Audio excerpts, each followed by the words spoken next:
ಬೇಡ ಅಂದವ್ರು ಯಾರು? ರೈತರ ಬಗ್ಗೆ ಅವ್ರಿಗೆ ಪಾಪ ಏನೋ ಕರುಣೆ ಬಂದಂಗಿದೆ. ನಾವು ಯಾವತ್ತಿದ್ರೂ ರೈತರ ಪರವಾಗಿ, ಕಾಂಗ್ರೆಸ್ ಪಕ್ಷದ ಸರ್ಕಾರ ಆಗಲಿ ನಾವೆಲ್ಲರೂ ಆಗಲಿ ರೈತರ ಪರವಾಗಿ. ರೈತರಿಗೋಸ್ಕರ ಏನು ಮಾಡಿದ್ದಾರೆ ಅಂತ ಒಂಚೂರು ಒಂದು ಪಟ್ಟಿ ಬಿಡಕ್ಕೆ ಹೇಳಿ. ಮೊದಲು ನಾಚಿಕೆ ಆಗಬೇಕು BJP ಅವ್ರಿಗೆ. ರೈತರ ಮೇಲೆ ಗೋಲಿಬಾರ್ ಮಾಡೋದಂಥವ್ರು. ಡೆಲ್ಲಿಯಲ್ಲಿ ಚಳಿಯಲ್ಲಿ ಮಳೆಯಲ್ಲಿ ಎಷ್ಟು ನೂರಾರು ಜನ ರೈತರ ಸತ್ರು. ರೈತರ ಮೇಲೆ ಗಾಡಿಯನ್ನು ಹತ್ತಿಸಿದಂಥವ್ರು. ಏನೇನು ರೈತರ ಬಗ್ಗೆ ಇದನ್ನು ಮಾಡ್ತಾರೆ?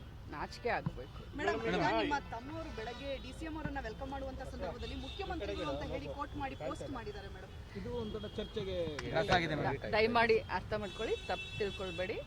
ನಾನು ಆದಂಥ ತಪ್ಪಿಗೆ ನಾನು ವ್ಯಥೆಯನ್ನು ವ್ಯಕ್ತಪಡಿಸ್ತೀನಿ. ಯಾಕೆ ಅಂತಂದರೆ ನಾವು ಪೋಸ್ಟ್ ಮಾಡೋದಿಲ್ಲ, ಹ್ಯಾಂಡ್ಲರ್ಸ್ ಇರ್ತಾರೆ. ಅವ್ರು ಪೋಸ್ಟ್ ಮಾಡುವಂಥ ಸಂದರ್ಭದಲ್ಲಿ ಅಚಾತುರ್ಯ ಆಗಿದೆ. ಅಚಾತುರ್ಯನೂ ತಪ್ಪೆ.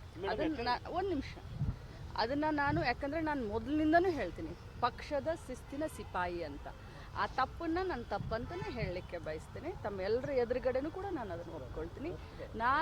ನಾನು ನೋಡೇ ಇರಲಿಲ್ಲ ಅದನ್ನು. ನನ್ನ ತಮ್ಮ ನೋಡಿ ಅಕ್ಕ ಹಿಂಗೆ ಆಗಿದೆ, ನಾನು ಇಮಿಡಿಯೇಟ್ ಚೇಂಜ್ ಮಾಡಿಸಿದ್ದೀನಿ ಅಂತ ನನ್ನ ತಮ್ಮ ಸ್ವಂತ ನನಗೆ ಹೇಳಿದಾಗ ನಾನು ಮತ್ತೆ ಅದನ್ನು ಓಪನ್ ಮಾಡಿ ನೋಡಿದಾಗ ಅಲ್ಲಿವರೆಗೆ ಚೇಂಜ್ ಆಗಿತ್ತು. ಬಟ್ ಆಗಿರೋ ತಪ್ಪಿಗೆ ಅದು ಅಚಾನಕ್ ಆಗಿರೋದು.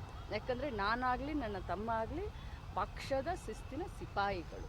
ಸೊ ಇದನ್ನ ನಾನು ಕ್ಲಾರಿಫೈ ಮಾಡಲಿಕ್ಕೆ ಬಯಸ್ತೀನಿ. ಸಿಎಂ ಸ್ಥಾನದ ವಿಚಾರವಾಗಿ ಯತೀಂದ್ರ ಅವರು ಕೊಟ್ಟಿರುವಂತಹ ಹೇಳಿಕೆ ಸಾಕಷ್ಟು ಚರ್ಚೆನ ಹುಟ್ಟು ಹಾಕಿದೆ. ಜೊತೆಗೆ ಎಲ್ಲವೂ ತಿಳಿಯಾಯಿತು ಅನ್ನುವಂಥ ಸಂದರ್ಭದಲ್ಲಿ ಅವ್ರು ಮಾತನಾಡಿರುವಂಥದ್ದು ಎಷ್ಟು ಸರಿ ಅಂತ ನೋಡಿ, ಎಷ್ಟು ಸರಿ ತಪ್ಪು ಅಂತ ಹೇಳೋಳು ನಾನಲ್ಲ.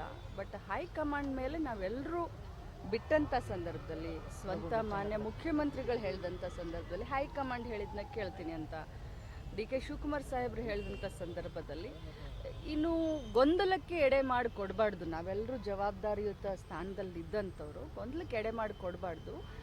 ಅವ್ರು ಏನು ಹೇಳ್ತಾರೋ ಅದನ್ನು ಅವರಿಬ್ಬರು ಕೇಳ್ತಾರೆ. ಹೈಕಮಾಂಡ್ ಏನು ಹೇಳುತ್ತೋ ಪ್ರತಿಯೊಬ್ಬರು ನಾವು ಕೇಳ್ತೀವಿ. ಸೊ ಗೊಂದಲಕ್ಕೆ ಎಡೆ ಮಾಡಿ ಕೊಡಬಾರ್ದು ಅಂತ ಇಷ್ಟು ಹೇಳಿ. ಸಿಎಂ ಪುತ್ರನಿಗೆ ಒಂದು ನ್ಯಾಯ ಅಥವಾ ಉಳಿದವರು ಒಂದು ನ್ಯಾಯವ ಕಾಂಗ್ರೆಸ್ ಪಕ್ಷದಲ್ಲಿ ಅನ್ನುವಂಥ ಪ್ರಶ್ನೆಯೂ ಕೂಡ ಉದ್ಭವವಾಗಿದೆ. ಯಾಕಂದರೆ DK ಶಿವಕುಮಾರ್ ಅವರ ಪರವಾಗಿ ಮಾತಾಡಿದ ಸಂದರ್ಭದಲ್ಲಿ ನೋಟಿಸನ್ನು ಕೊಟ್ಟಿದ್ರು. ಈಗ ಯತೀಂದ್ರ ಅವ್ರಿಗೆ ಯಾವುದೇ ರೀತಿ ನೋಟಿಸನ್ನು ಕೊಟ್ಟಿಲ್ಲ. ನನಗೆ ಅದ್ರ ಬಗ್ಗೆ ಗೊತ್ತಿಲ್ಲ. And I don't want to comment on this. I really don't want to comment on this statement. Madam, Tipu Jayanti ಆಚರಣೆಗೆ ಮತ್ತೆ ಸರ್ಕಾರದಿಂದ ಟಿಪ್ಪು ಜಯಂತಿ ಆಚರಣೆ ಮಾಡಬೇಕಂತ ಚರ್ಚೆ ಆಗ್ತದೆ. ಆಶಪ್ಪನವರು ಸದನದಲ್ಲಿ ಕಿತ್ತೂರು ರಾಣಿ ಚೆನ್ನಮ್ಮನ ಜಯಂತಿ ಇರ್ಬೋದು, ಸಂಗೊಳ್ಳಿ ರಾಯಣ್ಣನ ಜಯಂತಿ ಇರ್ಬೋದು, ಅನೇಕ ಹಿಂದುಳಿದ ಸಮಾಜದ ಅನೇಕ ಧೀಮಂತ ಮಹಾಪುರುಷರ ಜಯಂತಿಗಳನ್ನು ನಮ್ಮ ಸರ್ಕಾರ ಮಾಡಿದೆ. ನಾರಾಯಣ್ ಗುರೂಜಿ ಅವ್ರನ್ನ ಹಿಡ್ಕೊಂಡು ಮೊನ್ನೆ ಮಂಗಳೂರಿನಲ್ಲೇ ಕೂಡ ಹೇಳಿದ್ವಿ ನಾವು. ಒಬ್ಬರದು ಇಬ್ಬರದು ಅಂತ ನಮ್ಮ ನಿಲುವು ಜಾತ್ಯತೀತ ನಿಲುವು. ನೀವು ಯಾಕೆ ಸ್ಪೆಸಿಫಿಕ್ ಆಗಿ ಟಿಪ್ಪು ಅಂತ ಹೇಳ್ತೀರಾ? ನಾವೆಲ್ಲರದು ಮಾಡ್ತೀವಿ. ಬಸವಣ್ಣವ್ರದ್ದು ಮಾಡ್ತೀವಿ, ಅಂಬೇಡ್ಕರ್ ಅವ್ರದ್ದು ಮಾಡ್ತೀವಿ, ವಾಲ್ಮೀಕಿ ಅವ್ರದ್ದು ಮಾಡ್ತೀವಿ. ಬಸವಣ್ಣನವ್ರನ್ನ ಎಲ್ಲ ಸರ್ಕಾರಿ ಆಫೀಸ್ನಲ್ಲಿ ಬಸವಣ್ಣವರ ಭಾವಚಿತ್ರ ಹಾಕಿದ್ವಿ. ಸಾಂಸ್ಕೃತಿಕ ನಾಯಕ ಅಂತ ಹಾಕಿದ್ವಿ. ಬಸವಣ್ಣವರ ತತ್ವ ಏನು? ಆ ಧರ್ಮದ ಮೇಲೆ ನಾವು ನಂಬಿಕೆನ ಇಟ್ಕೊಂಡಂತವ್ರು ಯಾಕೆ ಸ್ಪೆಸಿಫಿಕ್ ಆಗಿ ತಾವು ಕೇಳ್ತೀರಾ? ನಾನು ಹೇಳಿದ್ದು ಜಾತ್ಯತೀತ ನಿಲುವು ಅಂತ ಹೇಳಿದ್ದೀನಿ. ನೀವು ಸ್ಪೆಸಿಫಿಕ್ ಆಗಿ ಅದನ್ನ ನನ್ನನ್ನು ಕೇಳಕ್ ಹೋಗ್ಬೇಡಿ. ಹಿಂದಿನ ಸರ್ಕಾರ ನಿಲ್ಲಿಸಿತ್ತು, ಈಗ ಮತ್ತೆ 2.5 ವರ್ಷ ನೋಡಿ, ಹಿಂದಿನ ಸರ್ಕಾರಕ್ಕೆ ನಮ್ಮನ್ನ ಕಂಪೇರ್ ಮಾಡಕ್ ಹೋಗ್ಬೇಡಿ. ಅವ್ರು ಹೇಳೋದೊಂದು ಮಾಡೋದೊಂದು ಮಾಡ್ತಾರೆ. ನಾವು ಜಾತ್ಯತೀತ ನೆಲೆಗೆಟ್ಟಿನ ಮೇಲೆ ನಾವು ಧರ್ಮದಿಂದ ರಾಜಕಾರಣ ಮಾಡುವಂತವ್ರು. ಎಲ್ಲರನ್ನೂ ಜೊತೆಯಲ್ಲಿ ಕರ್ಕೊಂಡು ಹೋಗ್ತೀವಿ. ಒಂದೇ ಅಂದ್ರೆ ಮಾತ್ರಂ ಅಂತ ಹೇಳ್ತೀವಿ.